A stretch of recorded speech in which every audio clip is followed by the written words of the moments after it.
Hey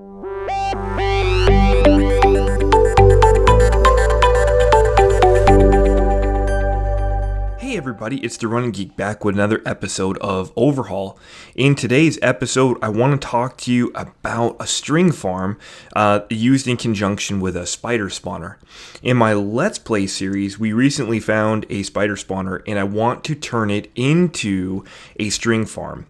And I want to basically be able to do that without really playing the game. So I want to be AFT, or away from tablet. Much like in PC edition, you'll see a lot of tutorials that, AFKable, fish farm, AFKable mob farm, that sort of thing, which means away from keyboard. And in this case, we want to do an away from tablet string farm, and I want to be able to produce string for wool.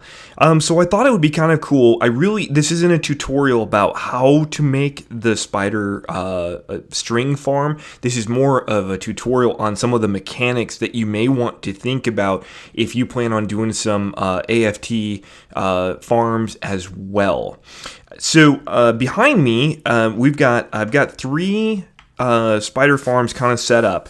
The first one here was a design that I saw for the first time that was put on Skippy a 6 Gaming's channel on YouTube, and I'll put a link in the description below. I have no idea if he was the original designer of it, but I want to give a shout out there, as I did see it on Skippy 6 Gaming channel. So in the mob, or in the string farm itself, you've got a spawner. You have a 1 block gap between the top and a 1 block gap between the bottom. And then we've got the water, which is going to force the spiders into the cactuses. And then when the spiders die, these hoppers will pick it up and everything will be put in here. Now you will get some cactus from this farm as well. And I really like this design because it really, it makes AFTable really a thing for us, using Pocket Edition. So something that's going to, kill the spiders quickly, and produce some good results. However, I know that through this design too, I know that there's probably some enhancements that we can do, and I want to be able to test that out in this episode. So let me finish this up, and then we'll walk through how this spider spawner works. Alright guys, well I finished up the rest of that. I wanted you to be able to see kind of a top view, kind of what that spider farm looked like. What I'm going to do now is I'm going to switch these lights off so the spiders start spawning, and we're going to go inside here so you can kind of get a look-see at kind of what's going on. Alright, and then we'll shut this off. You want it to be as dark as possible inside here. And so what's going to happen is again, the spiders will spawn here in a second. There we go. The spiders spawn. They get trapped underneath the 1 block there, and they start hitting the cactus, and then the cactus eventually kills them, and their drops get placed into the hoppers, and they go into the chest. So that's kind of how that works. Let me open this back up, and we should see some good drops here in the chest. Excellent. Now, one of the things that, especially on the PC edition, if you are familiar with how mob farms work, one of the things that they always stress is that you want your mobs, when they flow out or get away from your actual spawner, you want them to get as quickly as possible 5 blocks away. Or at least 5 blocks. I don't know. I don't know what the code actually says for Pocket Edition, but it seems to be roughly 5 to 8 blocks, somewhere in that vicinity. You want those spiders to get as quickly away from that spawner as possible, so that the spawner resets and will keep spawning new spiders. Because right now you see that spider is jumping around. Well, it's not 5 to 8 blocks away, which means the spawner, sees that as something it spawned and won't try to spawn another one. So you want to get those away from there as quickly as possible. But overall, pretty cool design. I really like it. And what I thought we'd do is we'd kind of take this design and overhaul it.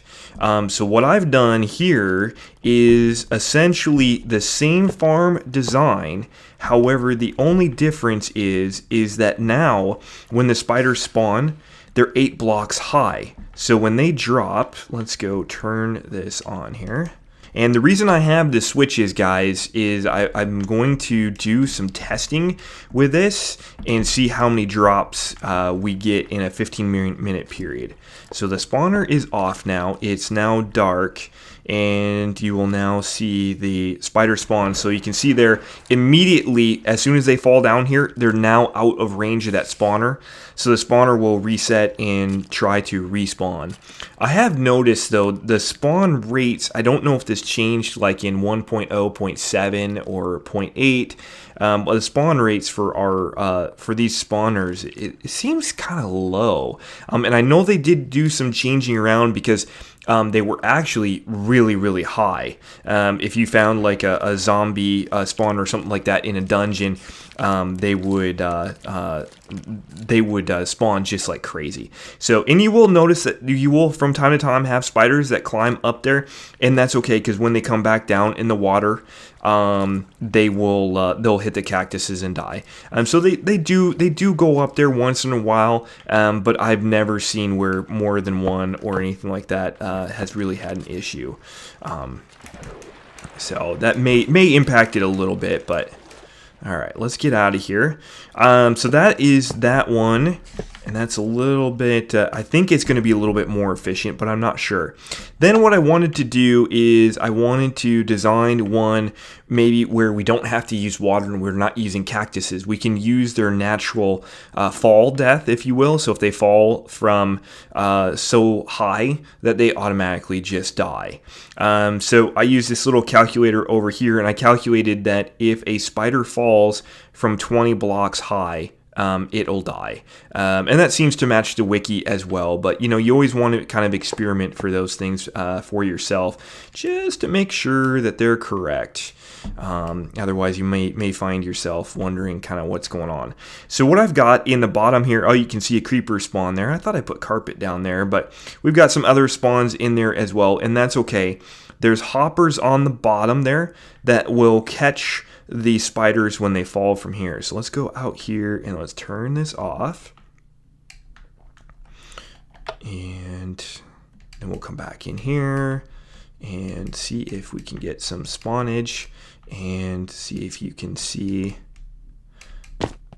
them die. Okay, there we go. So let's go back in here. Okay, so now when the spiders spawn, you should see they'll fall down to their death. So they die immediately without using the water, without using cactuses, or anything like that. So it's a little bit, see how the spiders died right away. So the spiders die right away there as well. So that's another idea for a string farm as well.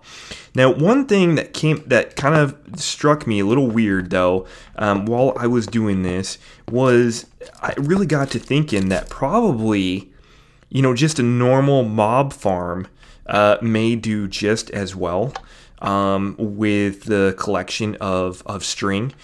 So if you set up like just a normal mob farm without a spawner, so you have a dark room, you may just produce as much string. I don't know, but it'll be interesting when I set that up in my Let's Play series if I'm actually producing more string from that or more string from the spider spawner. Because again, I think the spawn rates are kind of low. Not kind of what I expected.